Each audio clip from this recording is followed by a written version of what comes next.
Good afternoon, family. Welcome to next in the series Abraham Pathway to Partnership. If you guys grab your Bible and head over to Genesis 12, we'll read there shortly. Last week, Josh got us started off on the series talking about truly where Abraham's story begins, right? That it doesn't begin where we typically think of it, but rather it's in Genesis' second genealogy where we learn his lineage and where in the region he currently is. And today we're going to carry on kind of the next part of Abram's story, likely where you all used to think, I used to think his story began, right? Abram's adventures in Canaan. And we're going to explore the reason why Abram was called by God. I posit that Josh covered kind of one big reason when we saw Abram looking out for his nieces, right? He set aside his needs and his desires for an heir for others, right? He's the oldest. He's supposed to be the one taking over for his dad, Tehran, after he dies, and kind of carry on his legacy. And this really kind of acts, or it really demonstrates rather, the type of person God can and wants to use, right? Someone he can work with. If you think back to early in Genesis, it talks about the fact that God walked alongside Adam and Eve in the garden, right? And I think that was something that he wanted to carry on. Is someone he wanted to work with. He didn't necessarily want to just dictate to. So today's sermon is titled "Letting Go." I kind of put it out there earlier, but I'll just say it here. Is when you hear that, what pops in your head? You start hearing and seeing Elsa running through the woods, up through a mountain in a winter storm, screaming, "Let it go, I just quit." It's like, forget it, I'm just going to do whatever. You hear the music video, Carrie Underwood singing, "Jesus, take the wheel," because just life is just so crazy, and I can't handle it. And I don't know what's best for me, or some variation of that. What goes through your head? As we're kind of going through these Bama studies, I feel like I'm kind of back in Mr. Seymour's high school English class, relearning to be a critical reader. Most often, I think, until, reading in Bema, I just kind of mostly just read to see what I could find that would kind of fit what I need or something. But I think as we go through these studies, I'm hoping that you'll start to learn and start to see what the author really intended to convey. I kind of liken it to fairy tales and fables, right? We teach our kids these stories, and a lot of times they're just awesome stories or whatever. But as they get older, we're trying to teach them something, right? There's a lesson to be learned, and if you don't learn that lesson from that story, then you're missing out on a ton of content that the author tried to impart. Otherwise you're just reading the story of how the elephant got its trunk. You miss out on a lot of it. You just know that an alligator pulled on its nose and it became a trunk. And so I'm gonna kind of pose a question that I'm gonna keep coming back to, is like, where do you derive your identity from? I think this is something that Abram really points out a lot in the story that we can get. And so if we start just reading in Genesis 12:1, we read, it says, "Then the Lord said to Abram, leave your country, your kindred, and your father's household, and go into the land that I'll show you." And so kind of the first thing we're actually going to stop, really short. We're going to think about, again, who's this being written to? This is being written to an Eastern culture, right? And so the Eastern culture, when they read this, they're going to be a little bit shocked, right? Because the idea in that society, it's a patriarchal society. Everything, all the children, young and old, whether they're grown or still young, and then sometimes even their siblings. Think about it. If Abram had taken over after Tehran, we know he doesn't. I know I'm jumping ahead, but a little bit, because he left his father, going to leave his father. Man, I'm jumping ahead myself. He would have been probably in charge of his two brothers as well, so they would have probably still stayed as part of that family. And so this is something that many Eastern cultures still have. They still have it as part of their legacy. And so when God says to Abram, leave your father's house, he's asking him to leave everything he knows, right? His father's provisions, his trade. Part of his identity would have been wrapped up in the trade. in English, you can kind of see that, right? You have a lot of these last names that Smith, Baker, Taylor, Weaver, Webb, Cook, Shepherd, Fisher, right? People used to be referred to as Smith John. I mean, it used to go first, it was their trade. Smith John, Baker George, Taylor, we're going to leave that one alone, Swift, whatever, that wouldn't work out, right? But, and then eventually it changed so that we put the family name, the occupation at the back, and so then it would be, John the Smith, George the Baker, and eventually we dropped the, and then it became, John Smith, George Baker. Anyways, I'm total tangent, but potentially, the land he grew up in is something also he's have lived in an area for a long time, and now he's up and leaving, and so that's a bit of a change. We do see in Genesis 11 at the end of the genealogy, it does say that they were traveling, they were leaving and heading to Canaan. I wrote Canaan. That's awesome. So leaving this household would be a big no-no, right? A cultural faux pas. It just wasn't done. Brent Billings in the podcast talks about the fact it's not like today where it's like, dude, you need to grow up and get out of your parents' basement. Come on, you're a man. It wasn't like that, right? And Marty Solomon agrees, and he says, no, it was more like, you're going to move out of your parents' basement? Like, that was offensive. You think about Joseph when he was courting Mary. He goes off to prepare a place. What he does is he adds a room onto his family's house, right? Jesus used the same term when he says he's going to go up to heaven to prepare a place for us. He's the groom, we're the bride. He's going up to heaven to build a part, right? So we would get folded under his family. He would remain part of his family household. So this idea and this question really comes back to, again, where do you derive your identity? And at that time, he would have initially done it from God, but we're going to start to see that Abram has his identity not locked into his family, right? And again, and you can actually see a little of this lockdown in the Jewish titles as well for the name. You guys have heard the movie Ben-Hur. Well, do you actually know the guy's name? Because his name's not actually Ben-Hur. Ben-Hur means son of Hur. His name's Judah. But we all know a famous Ben Joseph, and you're going, who's Ben Joseph? Well, Yoshua Ben Joseph, and now you're still confused. And then when I tell you that when it's written in the Bible, Jesus, it's Yoshua Ben Yosef, Joshua, son of Joseph. So I don't know how much of this is true for people today, but in Hebrew families, but clearly you can see in their names that they are locked in. It was important that you were the son of Hur. It would have been Abram, son of Taran. So leaving this identity, this source of food, the source of resources, relationships, you're also leaving your gods, right? That, again, back then, the huge thing was, the worshiping of their gods. The god you worshipped often had to do with your occupation. If you were a farmer, the gods you would worship would provide rain or would, good growth. It really did provide a good portion of your identity.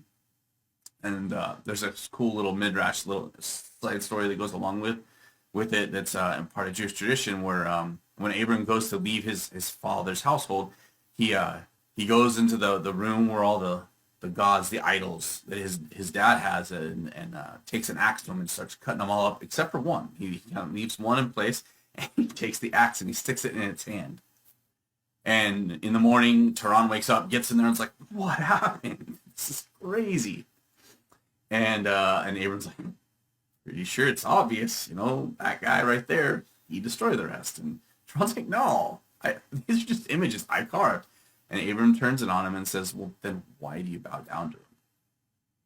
Right? He recognized who a real God was, and he worshipped him. And he was like, "Dad, why are you worship these?" So back to Genesis 12. I'll start back in verse 1, and we'll continue a bit further. But it says, "Then the Lord said to Abram, leave your country and your kindred and your father's household and go to the land I will show you. I will make you into a great nation, and I will bless you. I will make your name great so that you will be a blessing. I will bless those who bless you and curse those who curse you, and all the families of the earth will be blessed through you." So Abram departed as the Lord had directed him, and Lot went with him. Abram was 75 years old when he left Haran, and Abram took his wife Sarai, his nephew Lot, and all possessions and people they had acquired in Haran, and set out for the land of Canaan. When they came to the land of Canaan, Abram traveled through the land as far as the site of Oak, of Moriah, and Shechem. And at that time, the Canaanites were in the land. So in verse 2 and 3, right, we get to see, in my Bible, it was structured kind of like a separate poem, right, that God says. And he's talking about the fact that he's going to work with Abram, right? But not for Abram, right? The very end of it talks about, the fact that he's going to bless the world. He's not adding Abram to the roll call of Club Bless, right? But rather he's going to restore, right? That's the kind of the whole overarching biblical narrative, right? God looking to restore the world, and he's saying here that he's going to use Abram and his descendants to do so. Again, where you derive your identity, God's giving him. He said, "Here's your identity. I'm going to use you to save the world," right? And so Abram is letting go his identity in his father Tehran and is putting it in God, right? Because he does get up and leave. Every time we look at the Bible, though, it's a little scary because you have a group of people in the preface, right, before the story of Abram. What seems to define them is that oftentimes they'll collect and they'll build towers themselves, right? Specifically the Tower of Babel. And so as a reader, as a critical reader, learning to be that, right, we should be struggling literally, metaphorically in the preface to see mankind not kind of working for themselves. We freak out, right? Because then that means something bad's going to happen. But here, what stands out really in this section is that we see God is promising Abram that he's going to give him land, which we're going, wait a second, he's getting land. That's a little scary because aren't we supposed to multiply and fill the earth? That was very, very much the part of the Babel thing. They decided to gather, and God ultimately had to scatter. But there's a sense that that God wants him to follow his call, and to do that, he's going to give him a place to do it. And so as we read as a critical reader again, we should be kind of freaking out a bit more, going, the world's going to end because you're going to set them up, and he's going to settle, and he's going to build a tower to himself. But we see in verse 7, Abram doesn't build a tower to himself, right? You would think he doesn't build a tower, but in a way he does, right? He sets up an altar.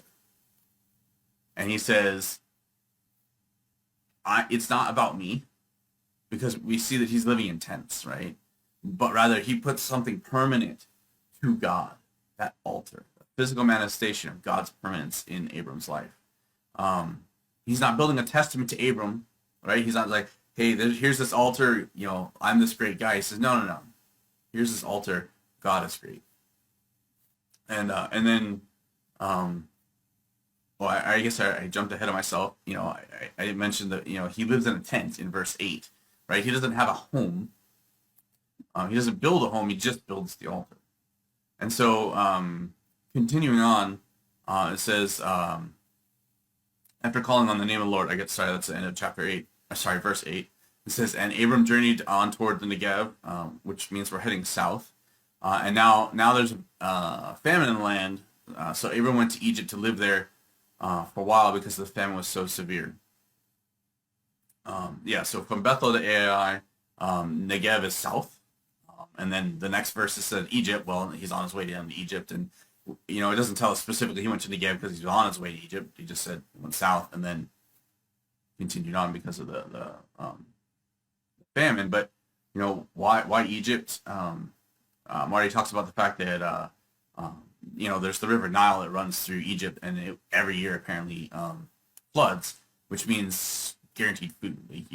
It automatically, they set up their crops such that when it floods, they all get watered, and then get tons of food.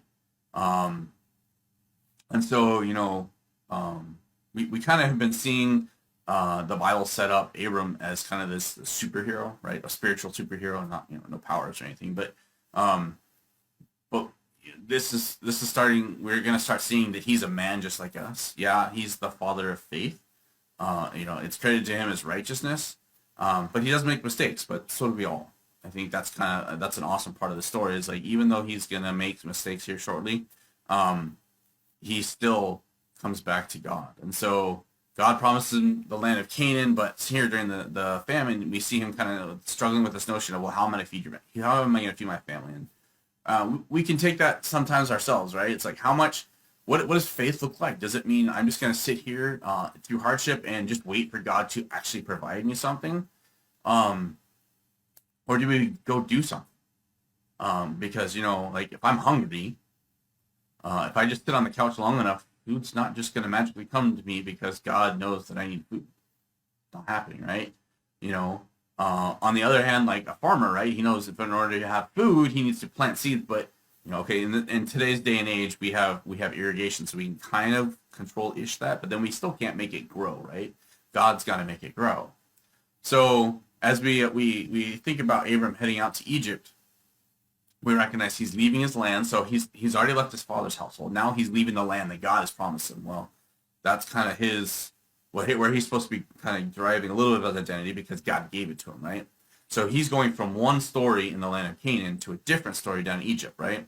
And that means different gods and different hazards. So if we continue on in verse 11, it says, as he was about to enter Egypt, he said to his wife Sarai, look, I know that you're a beautiful woman. And when the Egyptians see you, they will say, this is his wife. Then they will kill me, but let you live. Please say you are my sister so that I will be treated well for your sake. And on account of my life, will be spared. I read past this a couple of times, and this always rubbed me wrong, right? Like, it's like, hey, I'm gonna put you out there as my sister, and I'm gonna live because they're not gonna kill me. But I think the kind of the part we miss out on, and I didn't understand, and I think this is where Marty and the Bema podcast has really pointed out some stuff for me, is that it says, so that I will be treated well for your sake. Yeah, he says, at first they will kill me and let you live, but instead say this, so that we will be treated well, and in addition, on top of that, my life will be spared. What's a little bit crazy is, okay, remember Abram's 75. Later on, it says that Abram's going to have a son when he's 100, and his wife is 90, which is a little weird because it's his niece, which would make it mean that she was born when his brother, who's younger than him, was like 8. So I'm pretty sure there's a little bit of liberalness when it comes to the age, but she's 50s, 60s, right? And he's saying that when we go to Egypt, I'm gonna get killed. Like, she must, as Marty put it, she must be like hot. Like, again, I'm assuming that Methuselah at 900 and something, wasn't a decrepit old man for 900 years, right? Like, I'm sure aging process was quite a bit different, right? But he's like, this could be an issue for us. And so he comes up with a plan, and he's not heading down there just for food. He's actually looking out to get a blessing. He's looking to gain some stuff. I mean, that's really what he says, that I will be treated well with you. And Marty points out that there's this idea that him making his sister or his wife say that she's a sister, and the actual phrase is actually close relative, which could be taken as sister, but also she's his niece, so that it's close enough. But he is omitting the fact that she's his wife. They're going to use her beauty by putting her out there as someone that potentially could be courted. Well, what happens in that society? They would bring gifts to the patriarch in order to curry favor, to maybe be picked as the one that gets to marry her, right? And so Abram's looking to get a bunch of money, possessions and whatnot. Again, treat Abram well. If in favor of him, else, they're clearly not coming into this with a whole lot of stuff, because continuing on though, in verse 14, we get a little bit shocked. Like, Abram's plan was, I'm gonna put you out here to get a court, we're gonna get a bunch of money. And then in verse 14 it says, so when Abram entered Egypt, the Egyptians saw that she was very beautiful. When Pharaoh's officials saw Sarai, they commended her to him, and she was taken into the palace of Pharaoh. He treated Abram well on her account, and Abram acquired sheep, cattle, male and female donkeys, men servants, maid servants, and camels. So the plan kind of worked, right? Abram got treated well, right? He got a whole bunch of stuff, cattle and or a bunch of animals and servants and whatnot. Yeah, but there's one little problem. You know, he was probably looking to have a number of suitors come, but she would kind of stay in his household. And Pharaoh's like, yeah, Pharaoh, don't play that. I don't answer to nobody. I'm just gonna take her. Oops. And why? I mean, how does Pharaoh get away with it? He's in charge. He doesn't answer to anybody, right? What you gonna do about it? So I mean, again, she must have been super beautiful. And Pharaoh's probably on the way to making Sarai his wife. And so the Lord intervenes starting in verse 17. It says, the Lord, however, afflicted Pharaoh and his household with severe plagues because of Abram's wife, Sarai. So summoned Pharaoh Abram and asked, what have you done to me? Why didn't you tell me she was your wife? Why did you say she's my sister, so that I took her as my wife? Now then, here is your wife, take her and go. Then Pharaoh gave his men orders concerning Abram. They sent him away with his wife and all his possessions. So Abram went up out of Egypt into the Negev, he and his wife and all his possessions, and Lot was with him. And Abram had become extremely wealthy, livestock, silver, and gold. From the Negev, he journeyed from place to place toward Bethel until he came to the place between Bethel and Ai, where his tent had formerly been pitched, to the site where he had built the altar, and there Abram called on the name of the Lord. So what's kind of cool is, you know, the story kind of started. He started from this altar in Bethel and Ai, and then here we returned. And so remember, I said he established and he put a physical manifestation of his trust in God. That God is the permanence. And then at the end of the story, after things did not go the way he wanted, right? You know, Pharaoh took his wife. Now, to me, I kind of think like, you know, we can't see everything in that society, but it seems like Pharaoh was good-hearted. He was aghast. At least that's how I read it. That I took your wife. Like, dude, why didn't you tell me? That's messed up. He was yes, he returned her, and ultimately, you know, Abram he got lots of riches. He came up with a whole lot of people, livestock, silver, and gold. He still got to keep it. Like Pharaoh didn't strip that away from him after this whole situation, so kind of worked out, right? But then he's like, oh yeah, okay. So he headed back up to Bethel and Ai and goes to that altar and he calls on the name of the Lord. He goes back and says, yeah, my bad. I wasn't so much trusting in your story. I tried to kind of take on my own. We went over to Egypt, and now I'm kind of back. I'm back, right? He left the valley, returned to the valley. You know, we talked about a little bit about chiasms. You know, it's this diamond one where it started one way and it ends kind of the same way or at the same location. You know, but the question is, you know, again, what did Abram do with his lesson? Where does he have his identity? And Abram had his identity in God, and he returns and says, my identity is still with you. I'm still secure in the knowledge that you have made a promise for me, and I trust in that. I don't know what it looks like, but I trust you. So down in chapter 12, I think I crossed chapters, and I did say something. I did. So that last section kind of crossed into 12. From 12 to 13. So continuing on in chapter 13, starting in verse 5, we're going to see a little bit of more of Abram, what he does with what he learned. Like, he just went through this crazy situation in Egypt. Did he learn something? Is something going to change as he runs into problems going in the future? And starting in verse 5, it says, now Lot, who was traveling with Abram, also had flocks and herds and tents, but the land was unable to support them both while they stayed together, for they had so many possessions that they were unable to coexist. And there was discord between the herdsmen of Abram and the herdsmen of Lot. At that time, the Canaanites and the Perizzites were also living in the land. So Abram said to Lot, please, let there be no contention between you and me, between your herdsmen and my herdsmen. After all, we are brothers. Is not the whole land before you? Now separate yourself from me. If you go to the left, I will go right. If you go to the right, I'll go left. And Lot looked out and saw that the whole plain of the Jordan, all the way to Zoar, was well watered like the garden of the Lord, like the land of Egypt. This was before the Lord destroyed Sodom and Gomorrah. So Lot chose the whole plain of the Jordan for himself and set out toward the east, and Abram and Lot parted company. Abram lived in the land of Canaan, but Lot settled in the cities of the plain and pitched his tent toward Sodom. But the men of Sodom were wicked, sinning greatly against the Lord. After Lot had departed, the Lord said to Abram, Now lift up your eyes from the place where you are, and look to the north and south and east and west. For all the land you see, I will give you and your offspring forever. I will make your offspring like the dust of the earth, so that if one could count the dust of the earth, then your offspring would be counted. Get up, walk around the land through its length and breadth, for I will give it to you.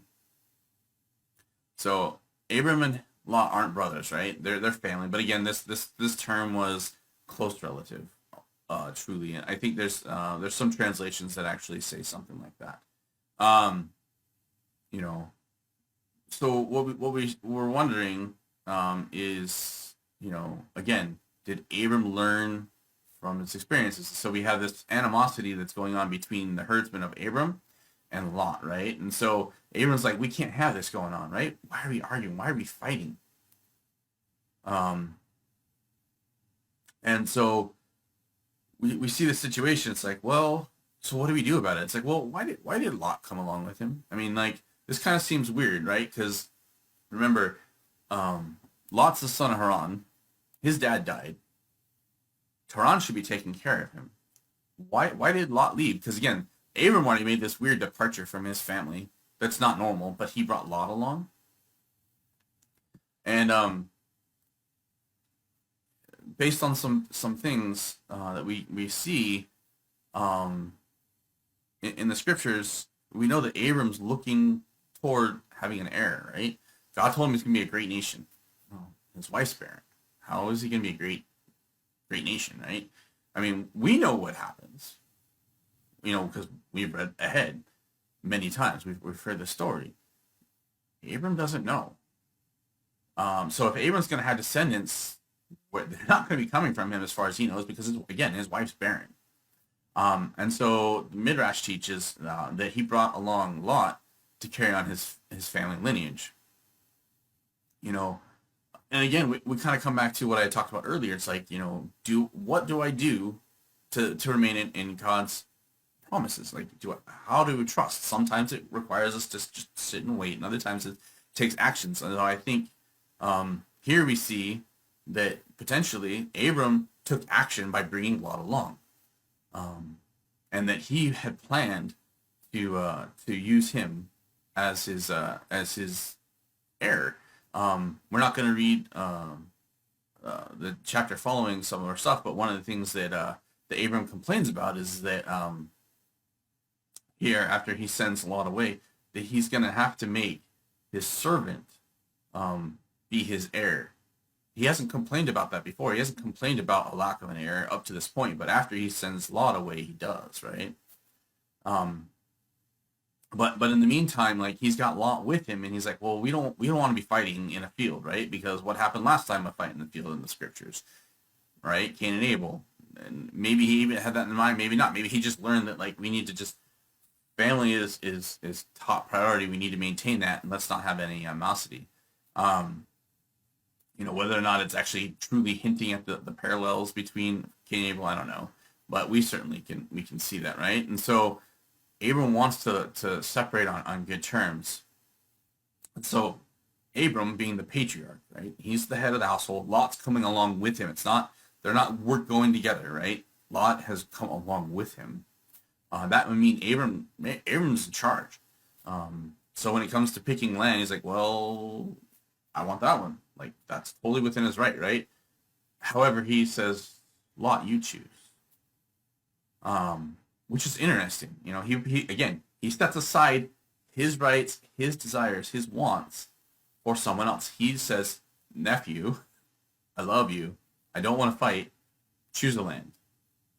And so Lot looked up, and he looked around, and he saw that this land was good.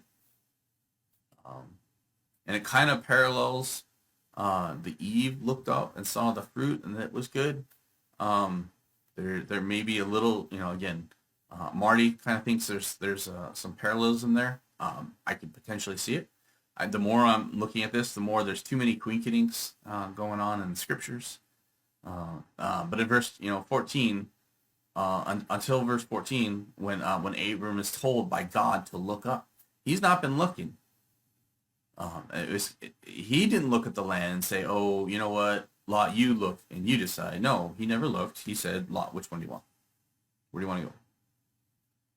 And so he's been waiting all up till now, and then God says, look up, and says, okay, well, what is left over, what you got stuck with, it's now yours. It belongs to you and your descendants. And at the end of the scripture talks about, tells him, to go up and down, left and right, cover the land, move around. Don't establish yourself, but, travel through within it. And so it really does speak to Abram's character. He doesn't know how God's going to carry through him to his promise. Maybe Lot's going to be there, and eventually Lot will take over for him at some point in time, but he trusts the story. He trusts God. He doesn't, and when he complains, he's looking for, he's like, God, how are you going to fulfill that promise? Right? But we see at the end of chapter 13, he moves his tent into the land, right? And what does he do? Again, he doesn't build a house. He build a whole bunch of other things. He doesn't do anything but sets up an altar. He sets up an altar to God. Again, here in this land that you have now given me, you are still Lord. You are the source of my strength. In chapter 14, we see that, running a little long, but in chapter 14, Lot gets captured, right? He's near Sodom. It says he set up his tent towards Sodom, and so Abram has to go rescue him. And remember, he became a huge household while he was in Egypt, and so he takes along 318 guys. I mean, that's a big house. Like, I got 5 people in my family. That's pretty big. He's got 318 men that grab swords and head over and defeat Sodom, rescue Lot, and take people and loot back with them. And then you see in chapter 14 and verse 21, it says, the king of Sodom came to Abram, give me the people, but take the goods for yourself. And so, I mean, the king requested. The king didn't have the ability to take it back, right? Abram had, dealt him a whooping. And, he's like, you can have all the money. Fine, keep it all. You can have all my possessions. Just please give me my people back. And Abram, comes back, and starting in verse 22. I'm not going to read it. I'm just going to sum it up. But it basically says, I told God I'm not going to take anything. I'm not going to accept anything, because if I do, then you guys are going to come back and say, well, we made Abram rich. So he's not going to accept anything. He's going to let his servant keep stuff. But he's not going to, and they can have a portion, but I'm not going to have any portion. So Abram just gave back. The crazy part, and the thing that I miss, and it doesn't say explicitly, but we'll see it later, is that likely he gave back Lot right then. He trusted the story to give it back. That is the insinuation. That's what's in the Midrash. You're going, well, how did he get that? It's because later on, the next time we meet Lot, where's he at? He's in the city gates of Sodom. Right? That's chapter 15. He's sitting there in the city gates when the servants, when the angels head out to kind of check things out. And so Abram launches a complaint, again, like I said, that he doesn't have an heir, because why would he complain if he hadn't just given back Lot?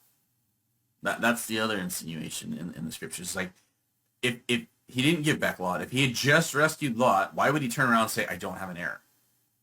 Because Lot could be his heir. And so here we see this father of faith. He's not perfect.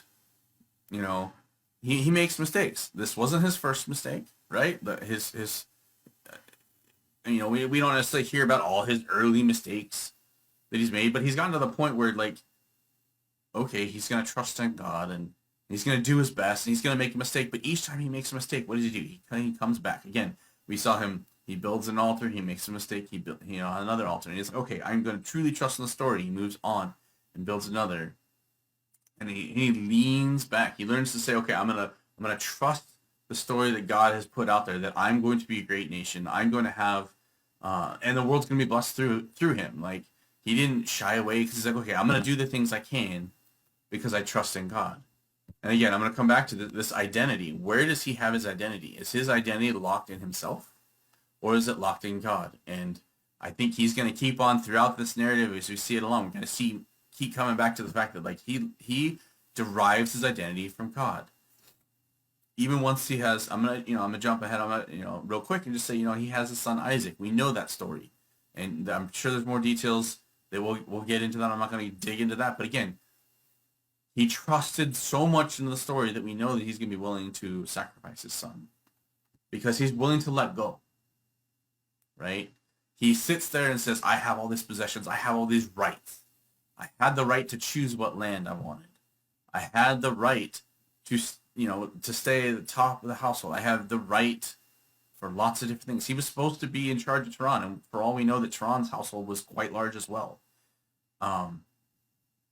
He had the right to have, the niece that could give him children. But he continually sets aside. And so I think about that with our kids. Like, I have the right to all kinds of stuff in my house. But I can set it aside. I have a right to my time, per se. But I can give it up to my kids, and that will bless them, and it takes care of them, right? Like, I want to just chill and do nothing. But my kids are like, hey, come play dolls with me. I'm a guy. I don't want to play dolls. Oh, my goodness. It's hard. I've done it a couple times. Frankly, I probably haven't done it as often as I ought to. Legos are a little bit easier. The kids like that. Some of the other games are sometimes easier. And that's just small things, right? And that's just within my kids. Sometimes it means setting aside time when you're supposed to be hanging out with your wife. I stole Ed yesterday. I've had one heck of about 3-4 weeks with cars, just things breaking left and right. Yesterday, I knocked my van off 2 jack stands, and so he came, helped me get my car back up because my jack stand literally got stuck under the car. So he set aside his right to time in order to bless me, to help me out, and I super appreciative of that. Super appreciative of his wife who gave him up. Kathy gave him up for the couple hours. We were trying to work it out, and having to replace lug studs. That was fun. But ultimately, like, we come back to Abram, and he's like, who is this guy? He has everything going for him, but he says, I don't know how this is all going to work out, but I trust that God does. And so as we go forward and in our day-to-day studies, as we're reading the Bible, as we're living it out, let's think about how we can let go. We can let go for God, and we can also kind of let go for others. Because again, Abram, he was constantly putting others ahead of himself. And, he sometimes makes mistakes. We make mistakes. The question is, what do we do after we've made those mistakes? Do we return to the story that God has set up for us and say, I'm going to let go of my frustration. I'm going to let go of what I think is right, what I think is perfect. And I'm going to say, no, God knows better, and I'm going to follow his narrative. So I hope you have a good Sunday, and I will talk to you guys later. Love you.